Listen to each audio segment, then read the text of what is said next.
Well, hi, welcome to session 1 out of 4 on how to cultivate a meaningful life.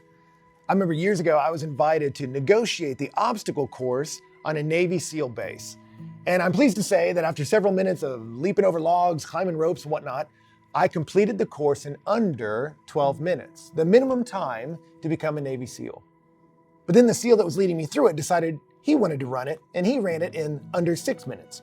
Walking leisurely between each obstacle. And when it took me 9 Advil a day just to function over the next 2 weeks, I realized, I'm not built to be a Navy SEAL. I've been finely crafted by God to read books. And yet every time I leave that community, I find myself wondering if I'm enough of a man. And they don't put it on me. I just start to think of that, like, I need to figure out how to fire an M4 or a grenade launcher. Or why don't I know how to fly a helicopter yet? And I do that for a few days until I realize, hey, if those guys are the standard of manliness, there's not a lot of men in the world. There's only a few thousand of those guys. So they can't be the standard. But then that leads me to the question, then what is a man for? What can I do that I can say I have fulfilled the purposes of a man? And I mention that because all of us have a desire for meaning in our life. And I talk to so many young people that feel that meaninglessness stalks them. And that's difficult to bear because there's 2 great longings in the human heart, belonging and mattering. We want to be a part of a community that cares about us and part of a cause that's worthy of our life. And the Bible's clear on why you and I exist. Colossians says that all things are made by God and for God, or more specifically, by Jesus and for Jesus.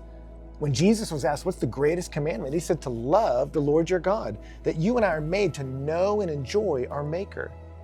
But then that leads us to a question, well then, how does that work out in the day-to-day? What does that really mean? And we're going to talk about cultivating intimacy with God in a different module. For this one, I want to talk about what does it mean from 9 to 5? What does it mean for the work that I do and how I pay bills? How can the eternal touch down with the mundane?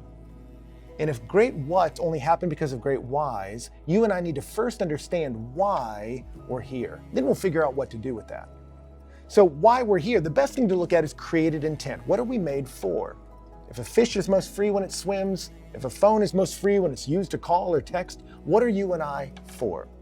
Well, to do that, we look at the Creator's intent in Genesis. And we're told in Genesis, we're not just made by God, we are made in the image of God. We are meant to be like Him in some critical ways. And I'll summarize here in Genesis, when you watch God create, we get to see what He's like. And you see in Genesis chapter 1, it says, now the earth was formless and void, and there was darkness over the surface of the deep. And those are negative terms right at the beginning of Genesis. The world was formless, it lacked structure, and it was void. It lacked life. There was no form and there was no fullness. But then God begins to enact Himself on that chaos. And He begins to move. And in the first 3 days, as He rotates that watery matrix, it recedes and He creates the sea, the air, and the land. And you see in 3 days, God builds structure, the teleological support systems for life. He solves tohu, the problem of lack of structure.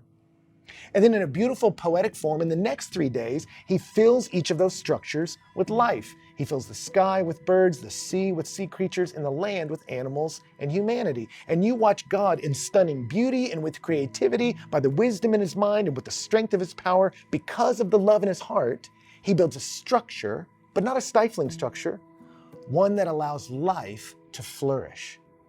And then He creates you and I, humanity. And in Genesis 2, when it retells the story of men and women, when it talks about our being created in the image of God, it says God put us in the garden to cultivate it and to keep it. What does that mean? Well, when you cultivate a garden, what do? You provide structure. You plant seeds in a row, you put little plants on little sticks so they'll grow straight. You create structure. But is it a stifling structure? Are you torturing the trees? No, it's structure for the sake of flourishing. It's form for the sake of fullness. It's giving order for the flourishing of all life. And you see, we are made to be like God. We are structure builders, but not stifling structures, structures that are conducive for life. Parents are meant to create environments where children can flourish. That's the job of a parent, to analyze, how do I take the time, money, energy, resources I have and create an environment where my child can maximally flourish? Husbands do that for wives. How do I organize our raw materials so she can flourish under God? Wives do that for husbands. Bosses do that for a business. How do I create an environment where each person under me can access their gifts and use them for the full potential so we can create something of value for humanity? All of us create structure for the sake of flourishing, or we're meant to. That's what good kings do. They create a kingdom where life can flourish. That's what our King Jesus did. When chaos came back because of sin, he said, I'm bringing kingdom into the chaos. I'm building a structure, but not a stifling one that's conducive to life. And that's your job and mine.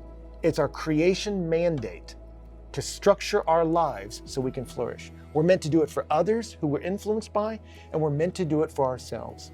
So in the next few sessions, we're going to look at that. How do you structure your life so you can maximally flourish under God? The greatest gift you can give the world is you fully alive, efficiently using the gifts God gave you. So how can we structure so that you can flourish?